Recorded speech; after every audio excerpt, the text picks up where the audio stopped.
allowance.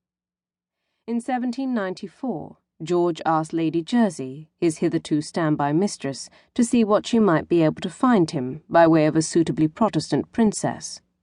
It is perhaps understandable that she did not wish to recommend anyone who would diminish her own standing with the prince.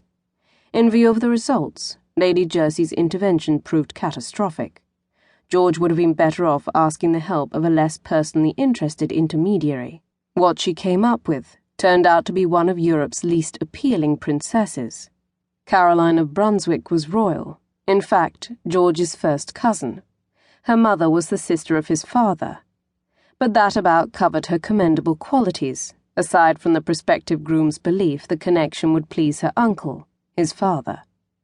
On the negative side, Caroline's speech was uncouth, her appearance astoundingly unregal, her bodily hygiene verging on the barbaric. George's cultured tastes clearly stood diametrically opposed to the princess's general lowness. The courtier Lord Malmesbury was nonetheless dispatched to Germany to inspect and negotiate. When in 1795 Caroline arrived in England and George first saw what his ill luck had brought him, he immediately called out to his valet for a brandy. Remaining insensibly drunk, even on his wedding night, the prince nonetheless performed conjugally, the result being a daughter whom he named Charlotte, after his own mother. The infant was destined to be, given the father's lack of regard for its mother, George's only heir. Caroline was, unsurprisingly, discarded almost immediately after Charlotte's conception, never again to spend a night with her husband, nor even to pass many more days under his roof. George would soon formally separate from a woman chiefly distinguished for being one of the most ill-used princesses in British history. 18 years later, Princess Charlotte, by then a young woman, was herself ready to mate. Understandably, she was leery of marriage, having seen her own childhood ruined by the aftermath of her parents' ill-sorted union.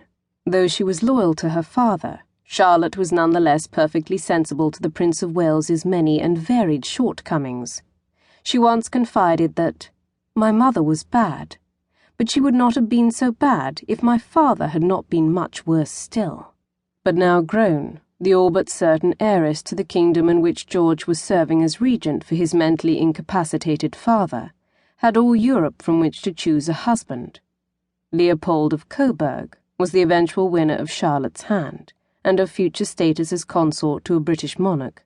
Likely the handsomest prince in Europe, Leopold already boasted a distinguished career as a major general in the Russian army during the Napoleonic Wars, and, what gave him his eligibility to marry Charlotte, he was the younger son of the reigning duke of an insignificant, if picturesque, German duchy. Coburg claimed little more than 60,000 subjects, and was almost entirely unremarked upon in Europe's affairs, except for the extraordinary good looks borne by a high proportion of the sons of its reigning house.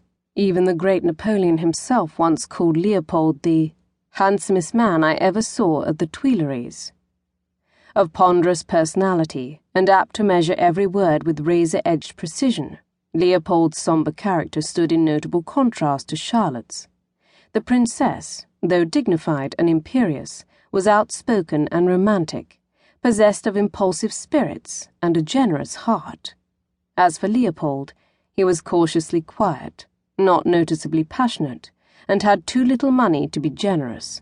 But in May 1816, the couple married, and the still gangly princess almost immediately became pregnant.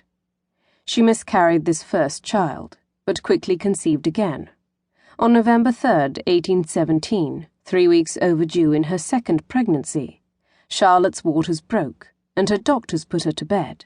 Had those doctors been less timid in their ministrations, the subsequent history of the world might have been greatly altered.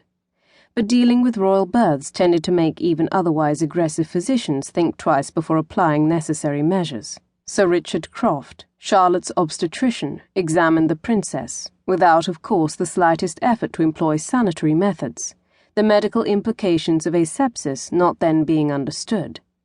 Judging that birth was near, the doctor called in the great officers of state to observe the event, a ritual long required at royal accouchements to ensure that no substitute baby was inserted into the royal line.